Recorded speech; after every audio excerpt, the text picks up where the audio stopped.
Everybody, this is Rob Bruner at Valtins & Bruner Financial Planning. Today, we're going to talk about Social Security planning and what you need to know about your retirement income. And Social Security is really an important program for Americans. It represents a lot of retirement income for many people, so it's important to get the decisions right around Social Security. Things to know about Social Security. You have many different claiming options, especially if you're a couple. There might be a variety of ways to claim Social Security benefits. Decisions have far-reaching consequences. So if you take it early, you know you're going to have a lifetime reduced benefit, and those choices affect both spouses. The system's not bankrupt. It's not a Ponzi scheme, even though you hear people, talking like that in the media sometimes. The benefits can also help family members. So it's not just yourself. It could be your spouse that could claim off of your benefits, and it could be a kid. It also, disability benefits are part of Social Security. So it's a little bit more, or it's a way more complicated program than many people realize. The other thing to remember is your friends aren't the experts. So I sometimes hear from people saying, well, my friends did this or my friends did that. That might have been the right decision for their situation, but that doesn't mean it's the right decision for your situation. So try to look at Social Security in your own viewpoint and your own situation. So some of the questions that baby boomers want to know is, will Social Security be there for me? How much am I going to get? When should I apply? How can I maximize those benefits? And will Social Security be enough to live on? So we're going to talk first about the basics of Social Security, how it works, understanding the value of your Social Security payments. Now, first of all, will it be there for me? So the trust fund that has been built up is at about $2.9 trillion. There is income coming in and income going out. So at the end of 21, and I think the numbers might have just come out for 22, we were at about $2.8 trillion in the trust fund. And we're kind of at that point where we're in the drawdown phase, where the baby boom generation is now pulling out benefits from that trust fund that was built up in anticipation of a bigger wave of retirees in the system. So what they're looking at under intermediate assumptions is, without any reforms to Social Security, benefits fall to 80% in 2035. And that number changes a little bit over the years, so they might make an adjustment there. But basically, they're looking at 2035. If there's no change to the system, there might be a reduction in benefits. I think that's pretty unlikely, because there are some things that they can do to push out the solvency of Social Security and basically make it work. One thing they can do is they can increase maximum earnings subject to the Social Security check. So currently in this calendar year of 2023, that number is $160,200. They could also raise the normal retirement age. Currently, it's 66 for individuals born from 43 to 54 and 67 for those born in 1960 or later. So it used to be 65 was the retirement age. Well, we all know that changed, and we have these new normal retirement ages with the advances in medicine and longevity and life expectancy. Then, there is some argument to say the normal retirement benefit maybe should start later, and that would help the Social Security system financially. They could also lower benefits for future retirees. So they could say, anyone under 40, we're going to do this other type of reduction. So that's going to come into play, 25, 30 years later for you when you enter the Social Security system. That could be part of it. And then they could also reduce the cost of living adjustments. The increases they give every year, they could look at that in a different way and say, we're not going to give as big of raises. As you may have heard, the most recent cost of living adjustment was 8.7%. So they do measure inflation. They have kind of their own measure of inflation, and they do give inflation adjustments every January to the Social Security payments. Bottom line for baby boomers, your benefits are not likely to be affected by Social Security reform. So if you're, 50 plus, probably the reforms aren't going to affect you, but if you're in your 20s, 30s, and 40s, you should expect some sort of change in benefits, some sort of decrease in benefits, different taxation of benefits, potentially a higher full retirement age to get your full benefit, so that in that age bracket, there could be some changes. So what's a clearer way to think about Social Security? When you look at Social Security, the way to look at it is it's an inflation protected income. That means you're going to start at a certain number, and that number is going to adjust every year going forward. Now, there have been some years where the adjustment actually was zero because the measure of inflation was zero. But on average, we're going to have a 2.5% to 3% increase in your payment every year. And like I said, that doesn't mean it's a flat increase percentage every year. They're measuring inflation and they're giving an adjustment based off that. You've paid the premiums in with every paycheck. So your Social Security, if you're self-employed, you're paying both sides of your Social Security. If you're employed by an employer, you're paying part of it and they're paying part of it. So we got to be smart about how we collect this Social Security benefit. Again, Social Security is inflation protected income. It's a monthly benefit that you can't outlive. It's going to go from when you start it to when you pass away. And if you look at it and say, well, let's say for an example, the benefit's $2,000 today, and you live 10 more years, you've gotten $276,000, 20 more years, you've gotten $602,000 in payments. If you live 30 years, you've gotten $1 million in payments out of Social Security. So it is a hugely important program for Americans' retirement. So we want to make good conscious decisions about how we claim our benefits. The other part of the inflation adjustments is, that benefit might start at $2,000 today, but if you look at it over 10 years, 20 years, 30 years, in 10 years, it's $2,438, in 20 years, it's $2,972. So it is meant to keep up with inflation. That doesn't mean it always does perfectly, but it is an increasing benefit. So how much am I going to get? The $60,000 question. The benefit is really just based on how much you earned over your working career. So your averaged 35 years of income and the age at which you apply for benefits. So I think everybody gets it that if I claim it earlier, I'm going to have a lower payout. If I wait to claim it, I'm going to have a higher monthly payout. So here's how benefits are calculated. And in some ways, you don't really need to know this formula, but it's kind of good to have the background. When you go online and see your statement, you're going to see your numbers. So you should be able to see them there and not have to calculate it yourself. So basically what they do at age 62, each year's earnings are tallied up and they're indexed for inflation. So they look at 35 years and they average them out. So it's like, if you worked in your 20s or 30s and didn't make much, they are adjusting that for inflation, going forward. And then they divide this average income by 3 bend points to determine what they call your primary insurance amount. And essentially those bend points are, for someone lower income, the Social Security is meant to replace a higher percentage of their income. And for someone higher income, Social Security is meant to replace a lower percentage of income. So the PIA, the primary insurance amount, that is the amount you'll receive at your full retirement age. So depending when your full retirement age is, your PIA number is that monthly dollar amount. And then again, the benefits increase each year by cost of living adjustments. So here's kind of a background example just to kind of see the mechanics. This is someone born in 61, turned 62 in 23. Now, this is probably unrealistic in this example. Maximum Social Security earnings every year since 22. So their averaged earnings is $12,427. Here's where they apply the bend points, the 90%, 32%, 15%. So then this formula gives you the PIA, 3653, and that's the amount that this worker would receive at their full retirement age.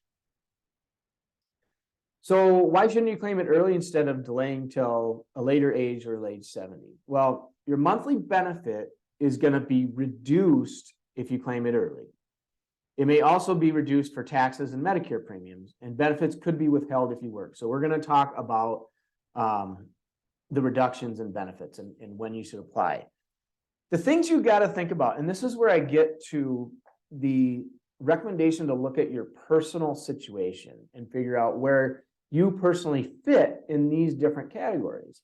Because we got to look at your health status. If you are very healthy, and you have good long life expectancy in your family, that's going to push you to delaying benefits to get more out of the system over time. The other question is, do you need the income? Do you need dollars coming in now and you don't have other sources for those dollars? That may be a consideration. The other thing to consider is whether or not you plan to work. So let's say you're 62, but you're going to continue to work, maybe part-time, but you're going to make some money. If you make over certain amounts, which we'll talk about, you do have your Social Security reduced if you work before your full retirement age and claim Social Security. The other question is survivor needs. So if we have a couple where, one was maybe a higher earning and the other was a lower earning, if the higher earning claims their benefit early, the survivor benefit for that spouse, when the first one dies, is going to be reduced. So we got to consider these 5 factors. The other thing is, will Social Security be enough to live on? The answer is probably not. That's why we encourage, saving in employer plans and IRAs and 401ks and Roth IRAs and brokerage accounts, because we are going to need other money outside of Social Security to live on in retirement. So I've mentioned the phrase full retirement age, and this chart shows you the year of birth related to the full retirement age. So if you're born from 43 to 54, your full retirement age is 66.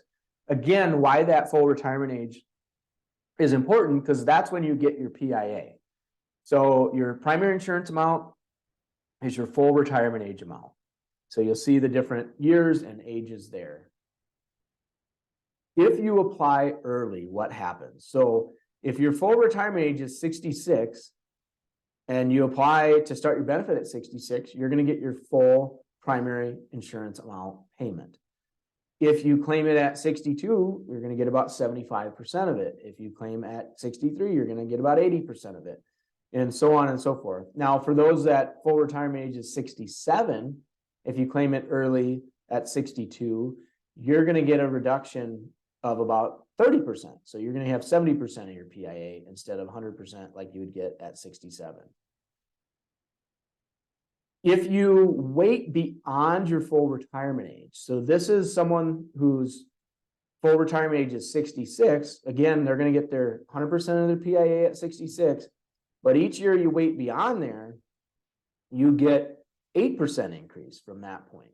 So, if we go back and we look and we say, you get from 75% of your PIA to 132% of your PIA. That's kind of the 8-year window between 62 and 70.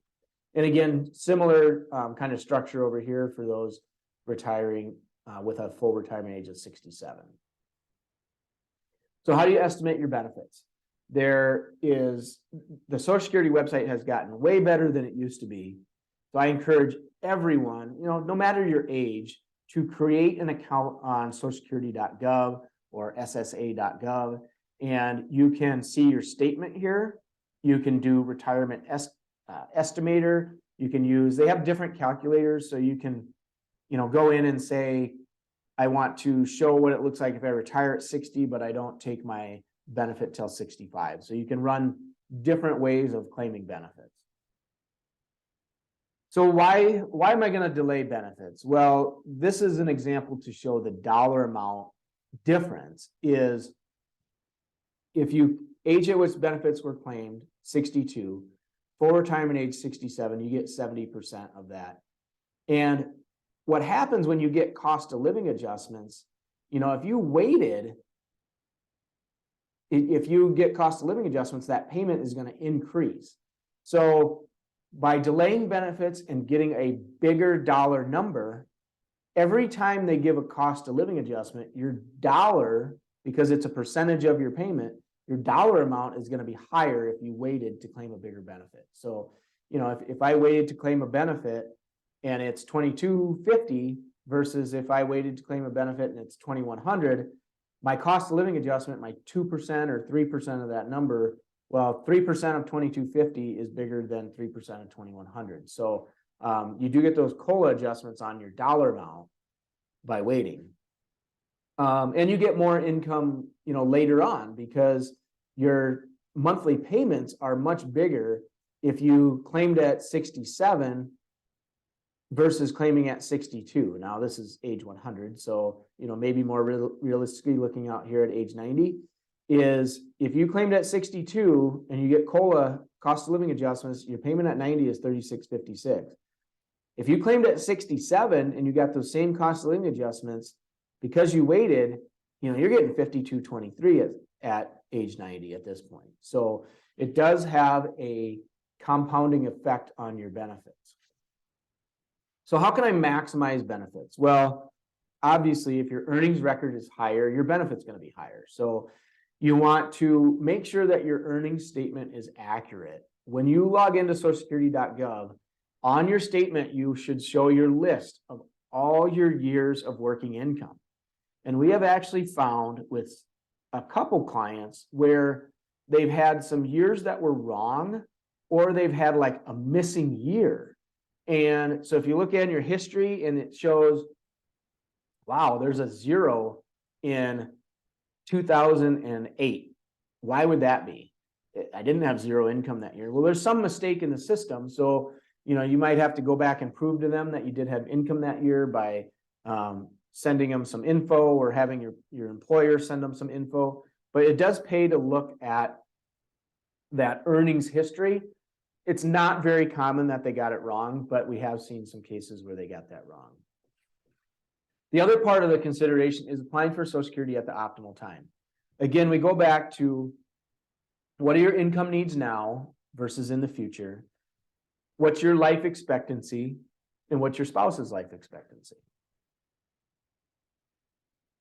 Then we get into taxation of benefits. So when we're talking about taking benefits, we've got to look at, are those benefits going to be taxed? How are they going to be taxed? How might they affect other taxation of other investment withdrawals or IRA withdrawals or any other income that we have? The other thing we got to look at is understanding the annual earnings test. Now, this only applies if you retire and take Social Security benefits before your full retirement age and then work part-time or continue to work. Because if you take Social Security before your full retirement age and work, $1 in benefits will be withheld from your Social Security payments for every $2 you earn over $21,240. Now, that's the number in 2023. That number goes up a little bit every year. And then, when you are fully retired or you hit your full retirement age, there will be an adjustment. So you kind of get the money back that they withheld, but it's not a lump sum. They're just saying, well, we withheld some money. Now we're going to recalculate your benefit now that you're full retirement age. And we're going to recalculate your payment and send you, now a bigger monthly payment, but it doesn't get paid back in a lump sum from what they withheld. Now, I will say, don't let the annual earnings test discourage you from working. So even if they pull back a little bit of the Social Security because you made, over this $21,240, it's still a net benefit to you from a pure dollar standpoint to work and have that earned income, because maybe you don't need IRA withdrawals at that point, or maybe you don't need to spend other assets because you're going to work part-time a little bit during retirement. So the other way to avoid the earnings test is once you're full retirement age, that earnings test doesn't apply. So if your full retirement age is 67 and you're still working part-time or doing some consulting at age 67 and above, and you're making $40,000, they're not going to reduce your Social Security benefits. So you could kind of take your Social Security benefit at 67, you could work part-time, fill the gap of income that you need through your consulting work or part-time work, and have the income that you need to live off of. There's also taxation of Social Security. So a lot of people are a little bit surprised when I say, yeah, you're going to pay potentially tax on your Social Security. And these income levels where we get into taxation of Social Security, I don't think have changed since the 80s. So they're not indexed for inflation at all. So basically, if your provisional income, which is your adjusted gross income plus half of Social Security plus, your tax exempt interest, if that provisional income is over 44,000, 85% of your Social Security is going to be subject to income tax. So not all of it, but most of it. And then, basically, if your provisional income is under 32, you're not going to pay any tax on Social Security. So for most people, if Social Security is their only income coming in, they are not going to pay federal income tax on that Social Security. So how do we reduce the taxation on Social Security benefits? Well, you can reduce other income with tax advantage investments such as Roths and things like that, because those don't count as income in the formula. You can do a good job of managing your required minimum distributions. So they have just made some changes. So the required minimum distribution on pre-tax 401k and IRA money was 72. They're adjusting some of it to 73, and for some people it's going to be 75. So you can kind of anticipate and see, well, when am I going to be required to take those distributions out, and how is that going to affect my Social Security taxation in the future? Another method is converting traditional IRA to Roth. Now, you wouldn't do that just to minimize taxation of Social Security. You got to look at that in the full view of your full financial plan and your full tax situation. But that might be an option. You could also delay Social Security, so you can reduce the number of years that the benefits are subject to tax. If your lifestyle is cheaper in retirement and you don't need as much income, maybe you're not taking as much out of your IRA, so your provisional income is lower, so the taxation on Social Security is lower. But generally, the idea is manage your taxes throughout retirement and make sure you're not paying too much tax or putting yourself in a bad tax situation by how you're claiming benefits or how you're taking distributions from retirement accounts. The other thing is Medicare. So Medicare is a great program, provides great retirement healthcare benefits, but it does have a premium for what we call the Part B. And for most people, that's deducted from your Social Security check. So once you're 65 or older, you can enroll in Medicare. Your Part B premiums, if you're taking a Social Security check, will come right out of that Social Security check. If you're not taking Social Security yet, you would pay that directly to Medicare. So that $64.90 a month, you would pay it direct. So, when you look at it and say, if I claim my benefit at 62, I get 70% of my benefit. I get 1820. That Part B premium, that $164.90 is about 9% of that 1820 payment from Social Security. So you have to pay this premium no matter what to have Medicare Part B. So either you're going to pay it out of pocket or it's going to be deducted from your Social Security check. So from a convenience standpoint and to make processing easier, once you're on Social Security and you're on Medicare Part B, they just take it right out of your Social Security check. It makes it a lot easier. People like it when that happens. Now, if you're very high income in retirement and very high income at 65 plus, this $164.90 can actually be higher. And that's what we're talking about. High income houses may have additional charges. So this $164.90 is basically the normal premium for Medicare, but Medicare premiums are means tested. So if your income is higher, they're going to charge you more for that Medicare Part B. So kind of the key points to remember: when to apply for Social Security. If you apply early, your benefits start lower and stay lower for life.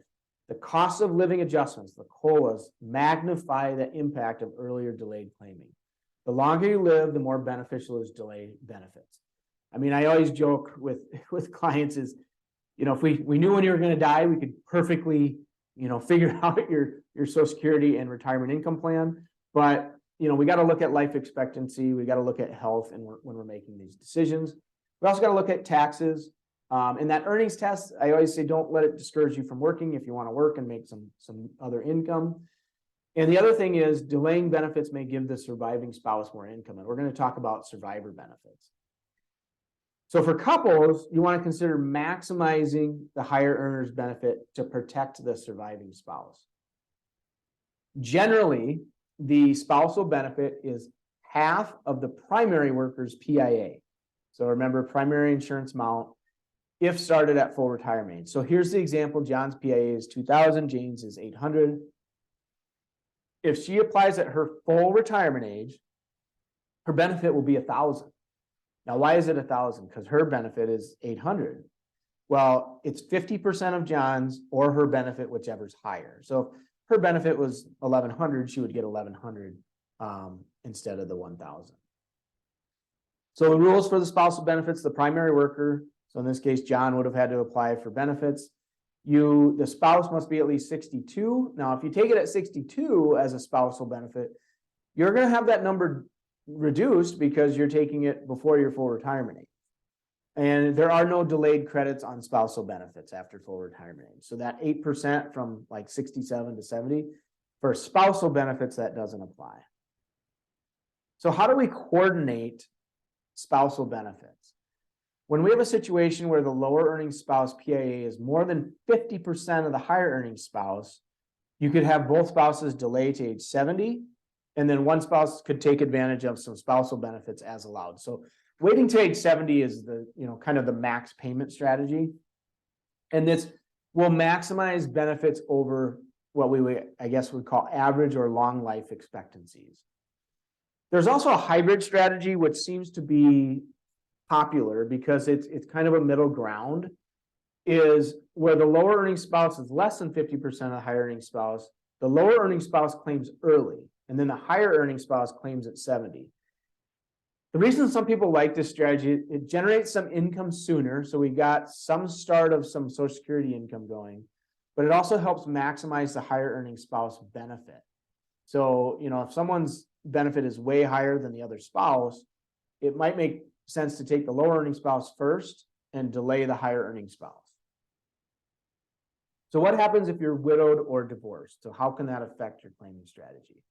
You may be eligible for survivor benefits, divorce survivor benefits, or divorce spouse benefits that can increase your monthly check more than just your normal retirement benefit.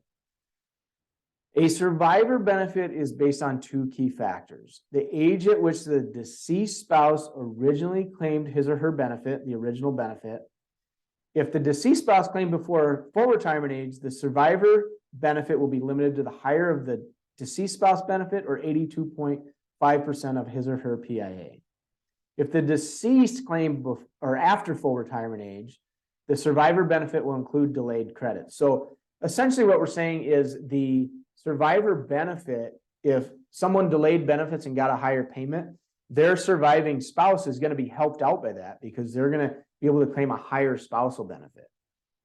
The other factor is when the widow claims survivor benefit. So it goes back to the thought of, the earlier I claim, the lower my benefit. So the survivor benefit will be a portion of the original benefit, especially if you claim early. And a widow can technically claim at 60, which would be 71.5% of the PIA.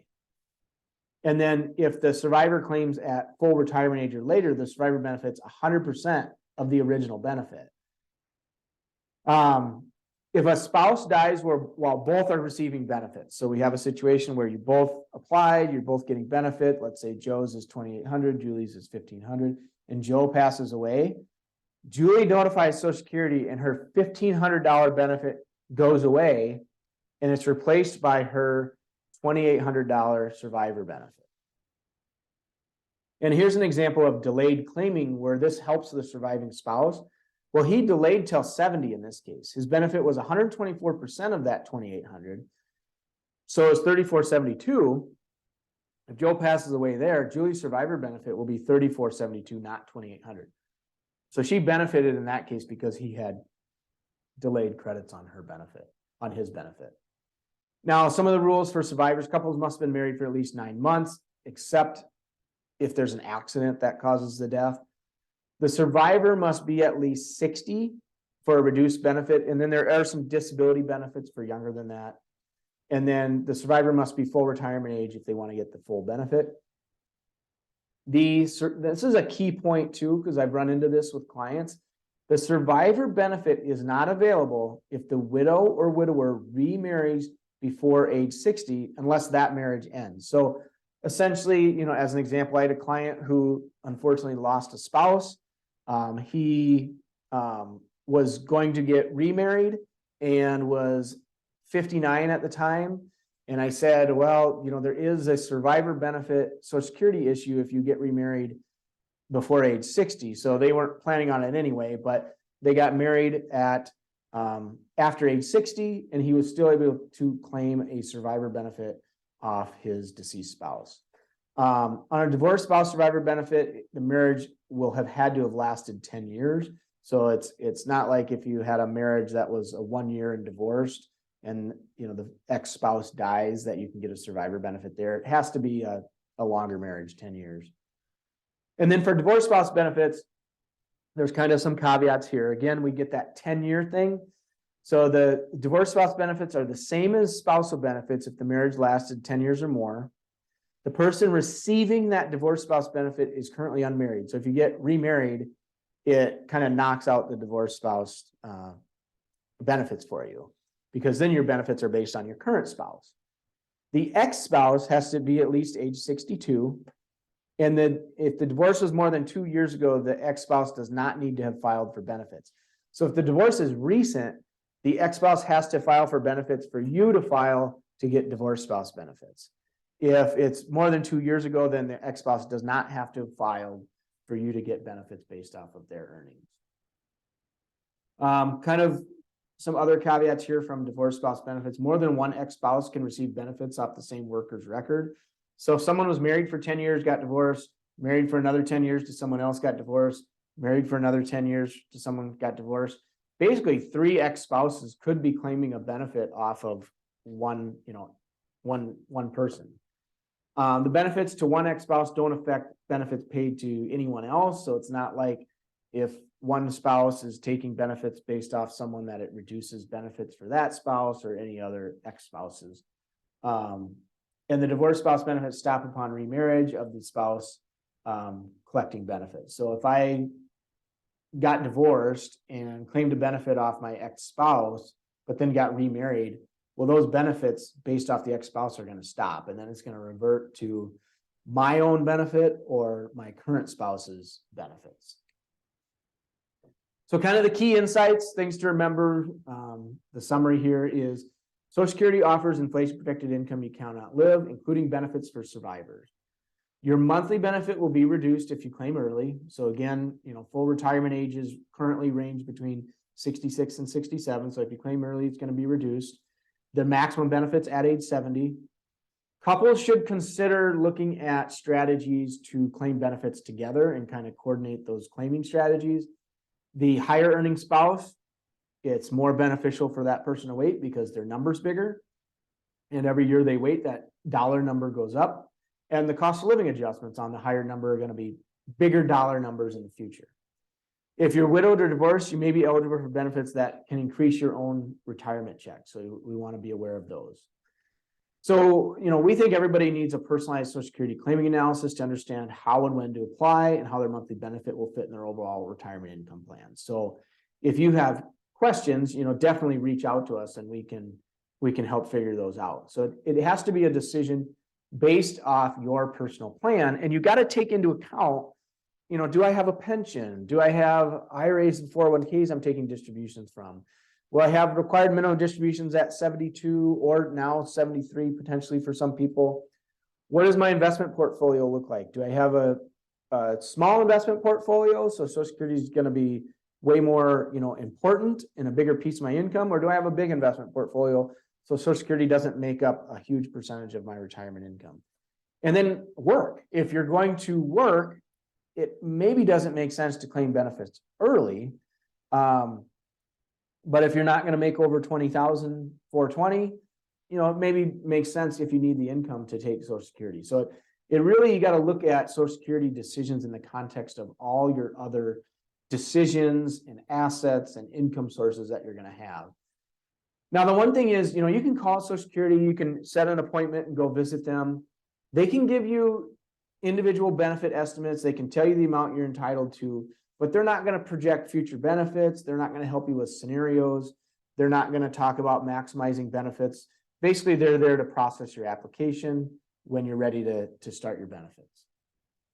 So if you have questions, we can help if you want to talk through. We have some software that we can run that shows kind of some analysis that will lay out different claiming strategies and the total dollar amount over time of the different strategies. So if you got questions, please reach out to Larry or myself. Anyone here at the office can help you with these questions or get an appointment scheduled for you to sit down with us or to do a Zoom call.